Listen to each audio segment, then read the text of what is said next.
Today, the Royal Knights of Bretonnia are keeping the faith against the foul forces of Khorne, and it's the Enchantress versus Valkia. Yeah, Enchantress, potentially a risky pick here, as she is, after all, at the end of the day, a squishy caster lady on a beautiful unicorn, and can definitely be hard sniped and killed by certain things, but yeah, Karnak being one of them.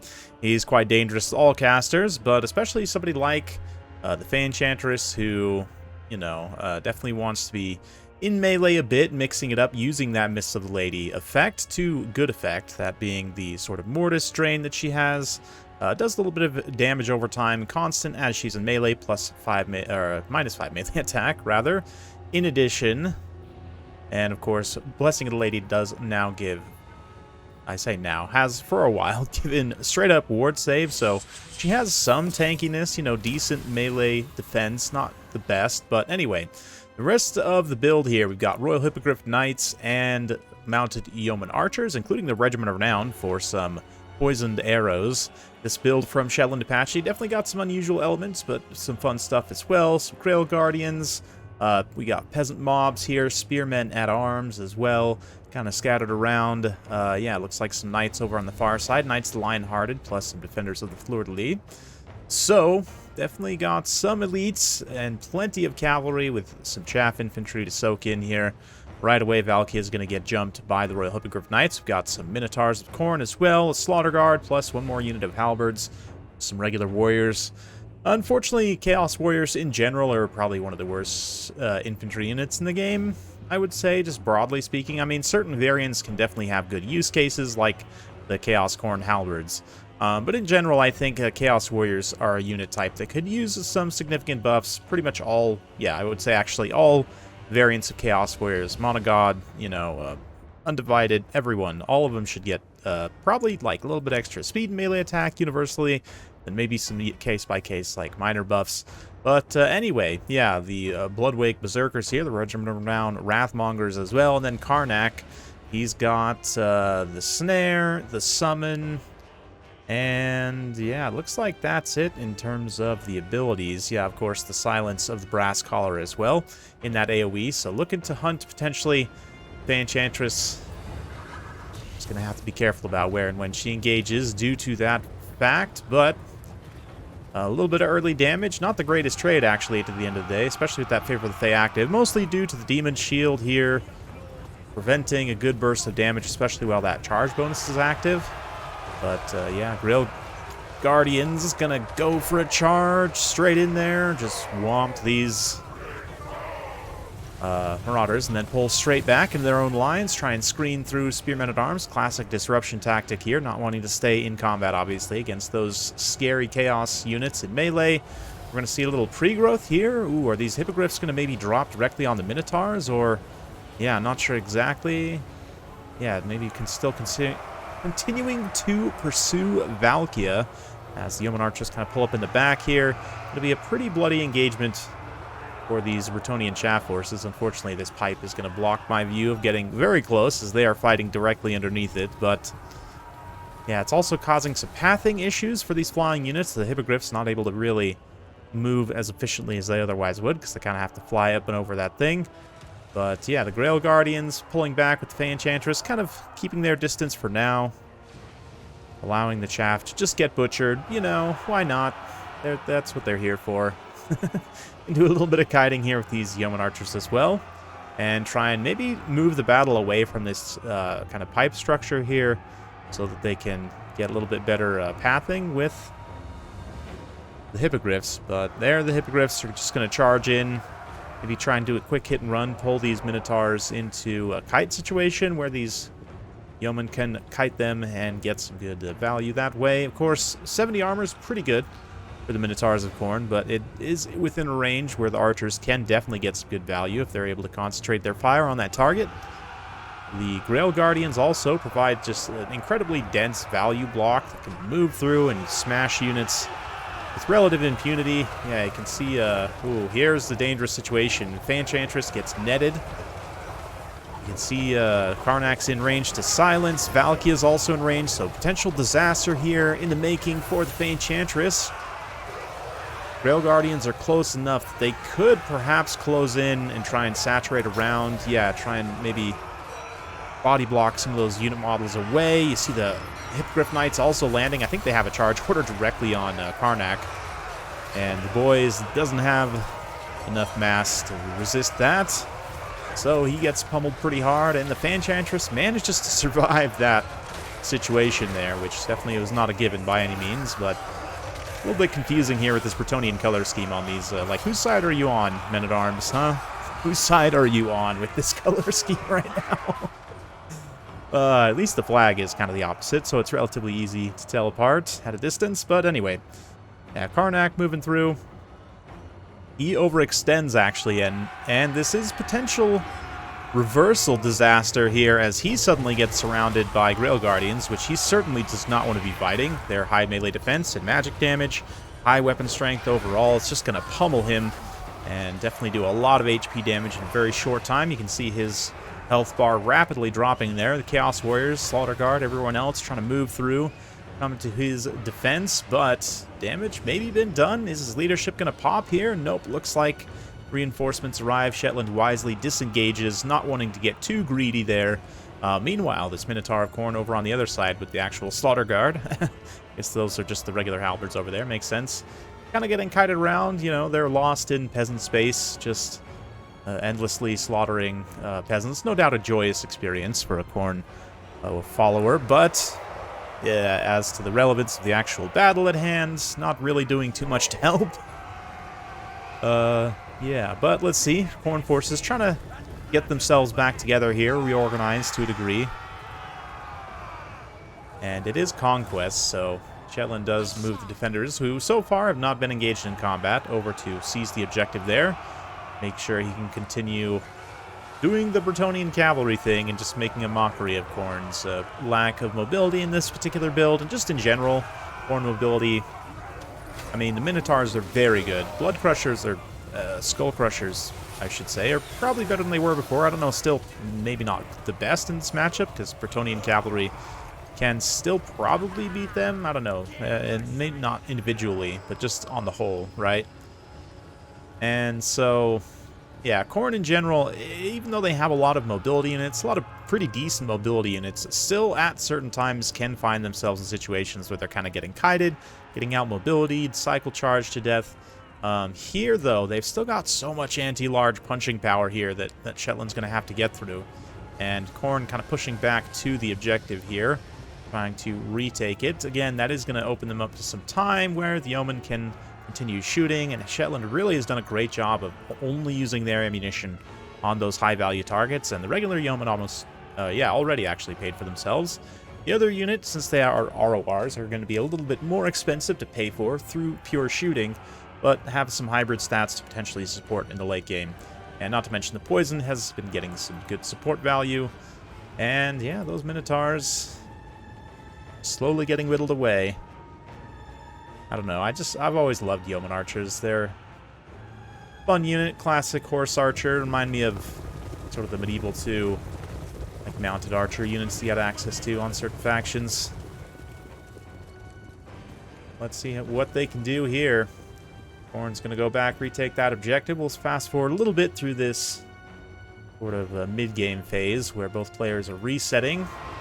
Bretonnians are now going to set up the mass strike situation, fly high damage units from multiple directions, high damage mobile units, I should say, from multiple directions on the same unit, just collapse them instantly. Any unit that gets exposed is going to be at risk of having that happen to them. That being said, we still have the Slaughter Guard here with 78 of 80 unit models. It's going to be tough regardless of how well Shetland plays his cycle charging, so we'll continue to fast forward here, as this will take some time. Oh yeah, I should mention also, Karnak, not really sure how this happened here. He somehow gets all the way out here by himself, fighting the defenders of the Fleur-de-Lis. Maybe he overchased a surrounding unit. Definitely possible. But yeah, the Regiment of Renown, Knights Errant there, can at least keep him tied down for the time being. It does look like he's trying to get back to the fight. Although with how low Karnak is, he's going to be... yeah, it'll be tough to get any additional value from him in any kind of meaningful fight here. did use the summon as well. I didn't really catch what that was chasing. I guess probably something over there in that space. But didn't seem to affect the battle in a super meaningful way, given that sort of the crux of the Bretonnian army, the main value is all concentrated right here in these cavalry units. And the Enchantress, of course. But here, Grail Guardians are going to get caught flat-footed on the charge, which is definitely not ideal. Minotaurs move in. Quick hammer and anvil, though, with a rear charge with the Hippogriff Knights. And a heal by the Enchantress as I struggle to, once again, not fly over the pipe here. Yeah, you see the Minotaur just get very quickly evaporated there. So it's definitely a danger when you're fighting Bretonnia, when you find yourself at a mobility disadvantage. Any exposed unit is just going to get absolutely destroyed. Let's see here. The Slaughter Guard have their back turned. Should actually just turn around and countercharge. Yep. Even though they do have charge defense, they also have very good charge for a halberd. I say very good. It's 13, but still. But Shetland kind of shooting this gap here, maybe trying to get through and go after these routing units. Yep, does manage to just bypass the two halberds, which is one of the halberd's biggest weaknesses, definitely. Halberd infantry in this game is, after all, just infantry, and even the fastest halberd infantry, look at something like maybe War Dancers with spears, still is just infantry at the end of the day and can get outmaneuvered by basically any cavalry unit in the game, you know, barring some weird interactions, again, with specific fast units.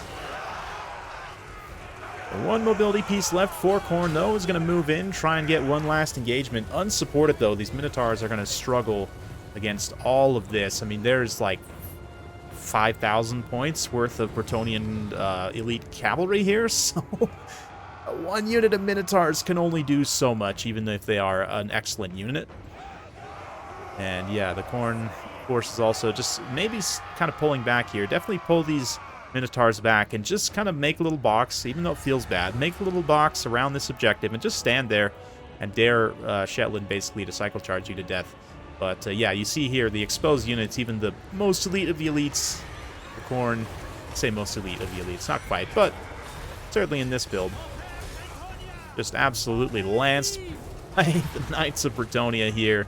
Yeah, they get completely shattered, maybe even killed to the last cow. Unbelievable.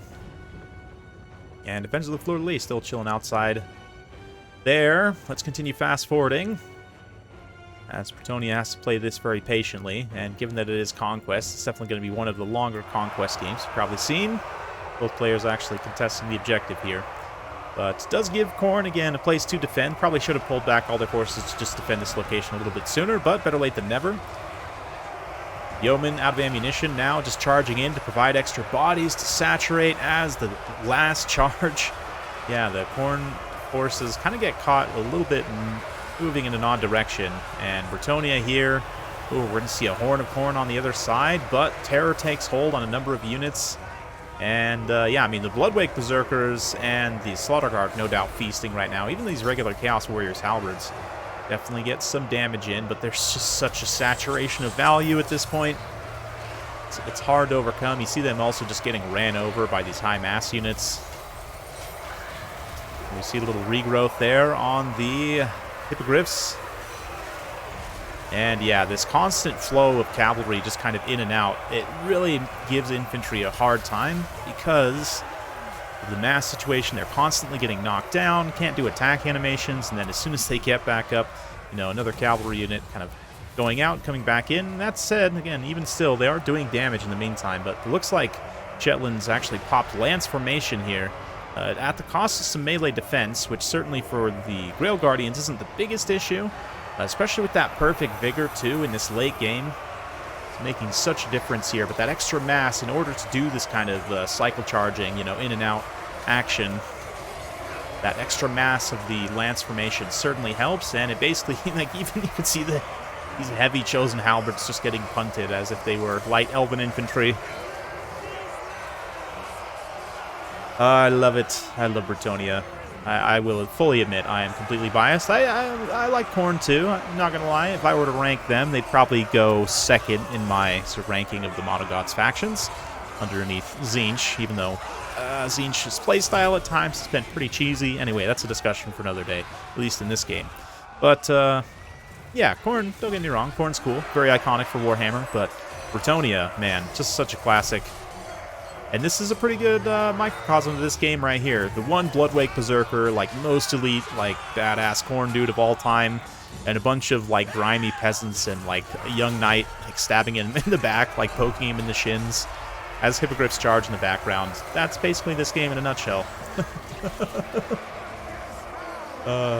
Yeah, this is also a situation where that, even though the spell resistance does apply to the Mists of the Lady from the Fey Enchantress, it is still doing some damage over time. Even if she can just fight like one Marauder or like one dude out on the periphery of an engagement, still can add some damage. But, yeah, Shetland manages to take a win in a very Bretonnian fashion there. And ultimately, very fun game for sure. The Grail Guardians and the Hippogriff Knights, no surprises there, going to do the main carrying of this. But actually, the Omen do a respectable performance as well. The Red Renown, 1,000 damage value, 8,000 damage dealt, pretty good stuff. Very good focus fire on those high-value targets. And then, yeah, using them in that late game for support for these more expensive cavalry units. The one Knight of the Realm here, Knights Lionhearted, did get absolutely destroyed, but mostly everything else does its role and pays for itself. Even like 250 value, one peasant, or sorry, spearmen at arms paying for themselves. Fey Enchantress was definitely a risk for sure. She ended up providing enough support value for these other units. They were able to carry it, but she herself definitely almost got sniped there. I mean, good reaction from Shetland to be able to get his knights kind of in a surround, start blocking Karnak and Valkia away. Both of which are very solid picks here. Overall, build's pretty solid. The one, I don't know, Wrathmongers, even though they pay for themselves, it's a tricky one. I almost think maybe you should just bring all more Chaos Halberds, or I don't know, it's maybe tricky now for Khorne. There's some options certainly in this matchup, and this build has like a requisite amount of anti-large. I don't think there's anything wrong with that, certainly, but the Marauders, man, Marauders are also like pretty bad right now too. But, like, what else do you actually do here to have sufficient numbers to be able to cut through, like, peasants and stuff? I don't really know. Not a Khorne expert by any means, but I have to play around with it a little bit and see. But definitely a fun one. Fun one for sure. I do think had Khorne pulled back and just, you know, kept all their units on that objective, especially even with, like, one Minotaur unit at, like, pretty decent health, might have turned out a little bit differently. Hard to say, for sure.